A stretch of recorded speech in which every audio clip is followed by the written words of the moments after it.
Donald Trump espère rencontrer Kim Jong-un d'ici la fin de l'année, affirmant avoir maintenu de très bonnes relations avec le dirigeant nord-coréen depuis son premier mandat. Selon un document de la Commission européenne consulté par Euronews, les pays de l'UE cherchent à abolir les barrières commerciales en Méditerranée. Le torchon brûle entre la France et l'Italie. Les propos de Matteo Salvini à l'encontre d'Emmanuel Macron révèlent des divergences sur les garanties de sécurité pour l'Ukraine. Le Premier ministre australien Anthony Albanese accuse l'Iran d'avoir commandité au moins 2 incendies criminels à caractère antisémite fin 2024. Donald Trump espère rencontrer Kim Jong-un dès cette année. Le locataire de la Maison-Blanche était devenu le premier président américain en exercice à se rendre en Corée du Nord en 2019, lors de son premier mandat. En visite à la Maison-Blanche lundi, le nouveau président sud-coréen Lee Jae-myung a ainsi exhorté Donald Trump à contribuer aux efforts de paix entre Séoul et Pyongyang. 만들어주셔서 김정은과도 만나시고 북한에 트럼프 월드도 하나 지어서 거기서 저도 골프도 칠 수 있게 해주시고 그래서 전 세계가 인정하는 정말 세계사적인 평화의 메이커로서의 역할을 꼭 해주시기를 기대합니다. Well, thank you very much. It's an honor to be with you. I will say that Kim Jong-un and I had a very good relationship, as you remember, and still do. We'll have talks. He'd like to meet with me. He didn't want to meet with Biden because he had no respect for Biden, but we look forward to meeting with him and we'll make relations better. Quelques heures avant sa réunion avec Lee Jae-myung, Donald Trump avait menacé d'interrompre les relations commerciales avec la Corée du Sud, en réponse à une prétendue purge en cours dans le pays. La rencontre entre les deux hommes aura finalement été cordiale et a été immédiatement suivie d'une commande de plus de 100 avions Boeing par la compagnie Korean Air. Elon Musk s'attaque à Apple et OpenAI dans le cadre d'un procès antitrust, assurant que le fabricant de l'iPhone et le créateur de ChatGPT ont fomenté une alliance illégale pour entraver la concurrence dans le domaine de l'intelligence artificielle. Dans sa plainte, le propriétaire de X accuse Apple de favoriser injustement OpenAI et ChatGPT dans le classement des meilleures applications IA de l'App Store, tout en retardant les mises à jour de Grok, créées par sa propre société.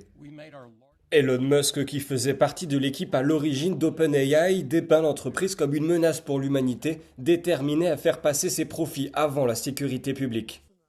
Le cœur du litige tourne autour de la décision d'Apple d'utiliser ChatGPT comme moteur de réponse alimenté par l'IA sur l'iPhone lorsque la technologie intégrée ne peut pas satisfaire les besoins de l'utilisateur. Selon la plainte, cet accord donnerait à ChatGPT un accès exclusif à des milliards de requêtes d'utilisateurs provenant de centaines de millions d'appareils. La société OpenAI a riposté en intentant une action en justice contre Elon Musk, l'accusant de harcèlement. Plusieurs pays de l'UE font pression pour utiliser le futur accord stratégique de l'Union sur la mer Méditerranée afin d'éliminer les barrières commerciales avec certains pays d'Afrique du Nord et du Moyen-Orient. L'accord concerne l'Algérie, l'Égypte, Israël, la Jordanie, le Liban, le Maroc, la Libye, la Palestine, la Tunisie et la Syrie. Il permettrait à ces pays de s'aligner sur les règles du marché unique de l'UE selon un document de la Commission européenne consulté par Euronews. Ce n'est pas la première fois que Bruxelles cherche à renforcer le commerce dans la région méditerranéenne. Un pacte de 1995 visait à créer la zone de libre-échange euro-méditerranéenne, mais il ne s'est jamais concrétisé. Certains accords commerciaux existent déjà dans la région, bilatéraux mais aussi multilatéraux, comme celui qui harmonise les règles d'origine des produits entre l'UE et ses partenaires. Le document indique que les États membres cherchent pourtant à aller plus loin pour renforcer les liens commerciaux avec la région. Cette initiative intervient alors que l'UE cherche à diversifier ses liens commerciaux dans un contexte d'instabilité de ses relations commerciales avec les États-Unis. 20 bateaux gonflables de contrebande ont été saisis au poste de contrôle frontalier de Kapitan Andreevo en Bulgarie. Ils viennent s'ajouter aux 50 autres saisis depuis le début de l'année. Pour la deuxième année consécutive, les douaniers bulgares, à la demande de Londres, arrêtent les bateaux pneumatiques alors qu'ils tentent de franchir la frontière avec la Turquie. Ces bateaux sont en effet utilisés pour le trafic de migrants illégaux qui cherchent à entrer au Royaume-Uni. Установено е, че подобни вид лодки се използват от престъпни организации, които се занимават с нелегален трафик на мигранти през Ла-Манша. Les bateaux sont systématiquement livrés en pièces détachées avec d'autres marchandises et adressés à des sociétés fictives. Ils sont ensuite assemblés par le destinataire. Върват с други пратки към кухи фирми към Европа, които са без установени адреси и се разтоварят някъде в Европа и след това се събират лодките, двигателите, поясите. Les autorités bulgares affirment que ces embarcations fabriquées en Turquie par des sociétés inconnues ne servent qu'à alimenter le trafic de migrants vers l'Europe de l'Ouest. En 2024, près de 37 000 personnes ont gagné le Royaume-Uni à bord de ces bateaux. Pour tenter d'endiguer cet afflux, Londres finance désormais les services bulgares afin de renforcer leurs moyens et d'intercepter ces embarcations avant même qu'elles ne prennent la mer. Освен това, ни е дадена безвъзмездна помощ в размер на 600 000 лева в вид на оборудване, инструменти, ендоскопи, газанализатори, подемна техника. Les douaniers bulgares assurent que leur coopération avec le Royaume-Uni a permis de sauver des milliers de migrants qui chaque année risquent la noyade en tentant de traverser la Manche. D'après une analyse britannique, l'action conjointe menée avec Sofia aurait également porté un coup dur au réseau criminel organisé, leur infligeant plus de 18 millions d'euros de pertes.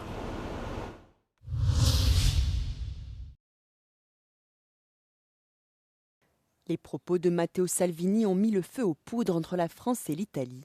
Le vice-président du Conseil italien a exhorté Emmanuel Macron à enfiler un gilet pare-balles et à aller lui-même en Ukraine pour critiquer le soutien français à un éventuel déploiement de troupes européennes en soutien à Kiev. A Milano si direbbe taches al tram. Vacci tu se vuoi, ti metti il caschetto, il giubbetto, fucile e vai in Ucraina. Cette dispute met surtout en lumière des divergences entre Européens au sujet des garanties de sécurité qu'ils seraient prêts à fournir à l'Ukraine en cas d'accord de paix pour dissuader toute future agression russe. Cette force de garantie de sécurité aurait différentes composantes aériennes, maritimes et terrestres. Il ne s'agit pas d'une force neutre entre les deux parties, mais bien d'une force aux côtés des Ukrainiens qui viserait à dissuader la Russie de reprendre son éventuelle agression de l'Ukraine, en lui démontrant que si elle venait à reprendre les hostilités, cette fois-ci, ce n'est pas uniquement face aux Ukrainiens qu'elle serait confrontée, mais bien face à une coalition de pays en Europe. De son côté, Rome est fermement opposée au déploiement de soldats italiens en Ukraine pour éviter toute escalade et questionne l'efficacité de l'envoi de troupes européennes en cas d'accord de paix. Elle plaide plutôt pour un mécanisme de défense collective selon lequel chaque pays s'engagerait à porter assistance à l'Ukraine si celle-ci est attaquée. It rather insists on the fact that it should not be its own troops present in a post-ceasefire scenario in Ukraine, but rather develop an Article 5 NATO model that would protect Ukraine without bringing it within the NATO international organization, because we know that this is one of the red line asks from Russia.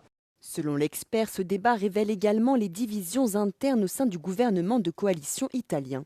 La première ministre italienne Giorgia Meloni soutient l'Ukraine et a soutenu toutes les sanctions contre la Russie. A l'inverse, la Ligue de Matteo Salvini, qui a des liens historiques avec le Kremlin, s'oppose régulièrement au soutien européen à l'Ukraine. Toutefois, Rome et Paris, qui font toutes deux partie de la coalition des volontaires, pourraient converger sur d'autres garanties de sécurité à Kiev.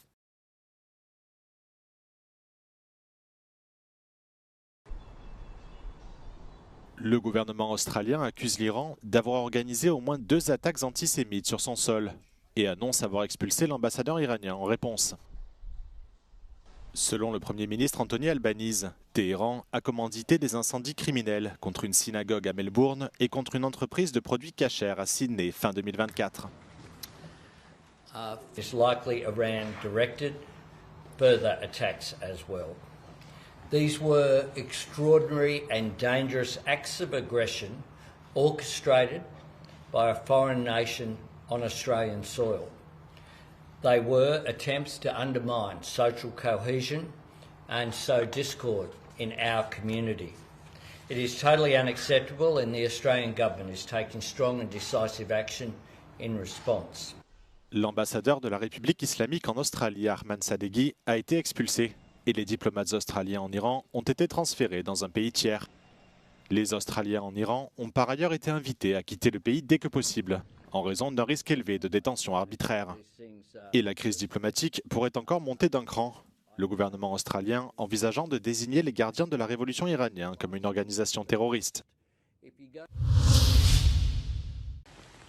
Près de 3 personnes sont mortes et une dizaine d'autres ont été blessées après le passage du typhon Kajiki sur le nord du Vietnam ce lundi. Des vents de plus de 130 km/h ont frappé les zones côtières et endommagé près de 3000 habitations et des centaines de poteaux électriques, privant de courant plusieurs provinces. Les pluies diluviennes ont inondé plus de 28 000 hectares de rizières. En tout, plus de 325 000 personnes ont été évacuées vers des abris temporaires et 16 000 militaires ont été mobilisés dans les zones sinistrées. C'est la 5e fois dans l'année que le Vietnam est frappé par un typhon.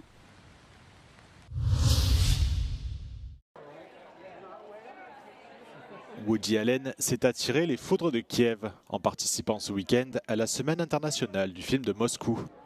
En réponse, le célèbre cinéaste de 89 ans a publié une déclaration dans laquelle il dénonce le président russe Vladimir Poutine et qualifie la guerre en Ukraine d'épouvantable. Woody Allen a participé dimanche par liaison vidéo à une séance de questions-réponses animée par le cinéaste pro-Poutine Fyodor Bondarchuk. À cette occasion, le réalisateur américain aurait fait l'éloge du cinéma russe et déclaré qu'il aimerait tourner un film en Russie s'il en avait l'occasion. Le ministre ukrainien des Affaires étrangères a fermement condamné cette intervention, accusant Woody Allen de donner de la crédibilité à ce qu'il qualifie de festival sanglant. Tout en se disant convaincu que Vladimir Poutine a complètement tort, le cinéaste américain estime qu'il est crucial de maintenir des relations artistiques, même en période de guerre.